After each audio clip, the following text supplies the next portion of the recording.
Hello दोस्तों, स्वागत है आपका अपने YouTube चैनल पर। तो प्यारे दोस्तों, आज की इस वीडियो में क्लास 12 फिजिक्स का पाठ नंबर 1 का हम लोग विद्युत क्षेत्र तथा विद्युत बल रेखाएं का परिभाषा, फिगर, उसका सूत्र के माध्यम से समझने वाले। देखिए, मैं बड़ी आसानी पूर्वक से लिखित हैंड नोट लेकर आ चुका हूँ। मात्र इतना ही तैयार करके जाते हैं दोस्त, तो आपका 4 नंबर बोर्ड परीक्षा में पक्का हो जाएगा। और ये हर साल बोर्ड परीक्षा में पूछा जाता है। क्या पूछता है, मैं आपको पहले दिखा देता हूँ क्या पूछता है। देखिए, मैं आपको जो लिखित नोट लेकर आया हूँ, ये पूछता है विद्युत क्षेत्र क्या होता है, इसका परिभाषा दीजिए, इसका सूत्र दीजिए।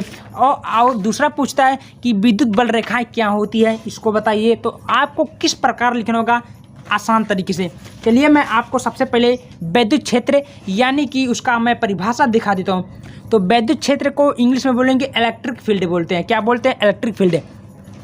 तो दोस्त, पहले नंबर इसको समझते हैं। क्या बोलता है कि प्रत्येक आवेशों के चारों का वह क्षेत्र जिसमें किसी दूसरे आवेश को रखने पर वह आकर्षण या प्रतिकर्षण बल का अनुभव करता है, उसे हम विद्युत क्षेत्र कहते हैं। भाई, बड़े आसानी तरीके से कैसे सीखेंगे। क्या बोला एक बार फिर से मिलते हैं कि प्रत्येक आवेश यानी कोई भी आवेश लीजिएगा, उसके चारों तरफ आकर्षण प्रतिकर्षण का जो अनुभव होता है उसे हम विद्युत क्षेत्र बोलेंगे। इतना आपको समझना है, बस कुछ नहीं, है ना। क्या बोला है? कोई भी आवेश है, उसके चारों तरफ कोई भी वस्तु है, वो आकर्षण या प्रतिकर्षण का जो अनुभव होगा, महसूस होगा, उसे हम बोलेंगे विद्युत क्षेत्र। इतना समझ लीजिएगा। अब इसका हम लोग विद्युत क्षेत्र को ई से प्रदर्शित करते हैं। किससे प्रदर्शित करते हैं? ई से प्रदर्शित करते हैं, इतना याद रखना। तो विद्युत क्षेत्र बराबर होता है ई बराबर F/Q0। इतना आपको याद रखना होगा। इसको हम लोग विद्युत क्षेत्र की तीव्रता भी बोलते हैं या विद्युत क्षेत्र भी बोलते हैं। इतना आपको याद रखना होगा। क्लियर हुआ? चलिए, अब हम लोग समझते हैं जहां हमारा ई बराबर होता है विद्युत क्षेत्र की तीव्रता, जो मैंने भी बोला हूं, या विद्युत क्षेत्र बोलिए।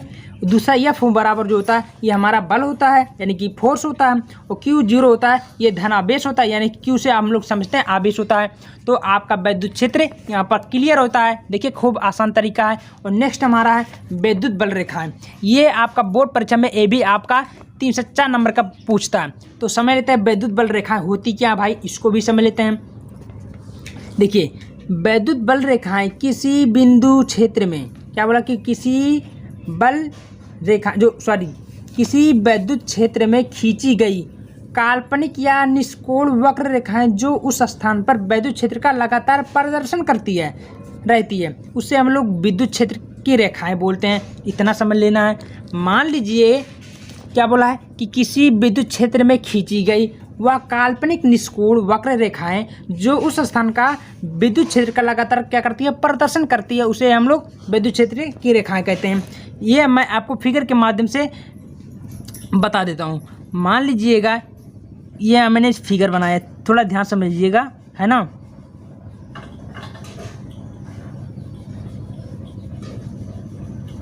ठीक है, मैं आपको बनाने का कोशिश करूँगा, एकदम आसान तरीके से आप लोग समझ जाओगे, कोई कठिन नहीं है।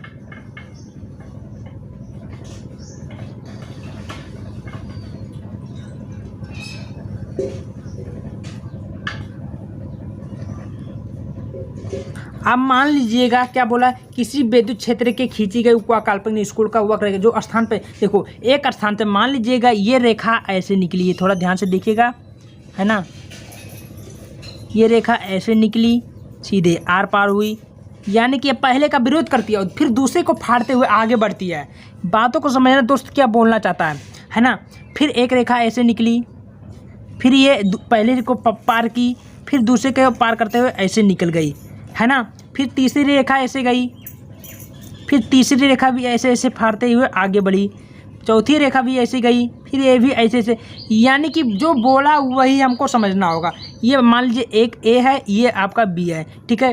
तो क्वेश्चन में बोला क्या है, समझ लेते हैं कि किसी विद्युत क्षेत्र में खींची गई, मान लीजिए कोई भी काल्पनिक या निष्कोण वक्र रेखाएं जो उस स्थान पर विद्युत क्षेत्र का लगातार क्या करा, प्रदर्शन करती है। भाई, इसको चीरते फाड़ते हुए दूसरे वस्तु में पहुँचती है, तो ये हमारा विद्युत क्षेत्र रेखाएं कहलाती है।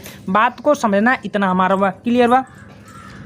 अब इसको समझते हैं विद्युत बल रेखाएं का गुण होता क्या भाई, इसको समझते हैं। ये भी बहुत ही ज़्यादा इम्पोर्टेंट है।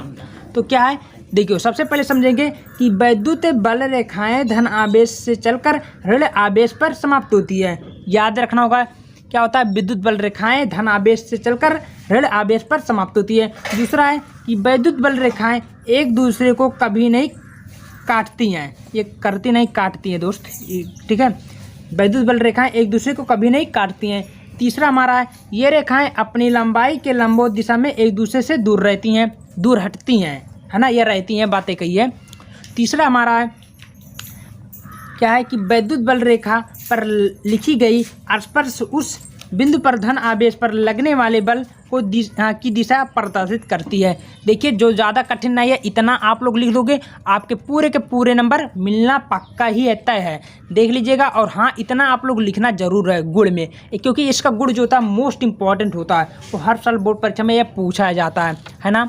और ये आपका वैद्युत बल रेखाएं हो गई जो कि बोर्ड परीक्षा में ये 100% आएगा, ठीक है। तो ये आपका वैद्युत क्या हुआ बल रेखाएं।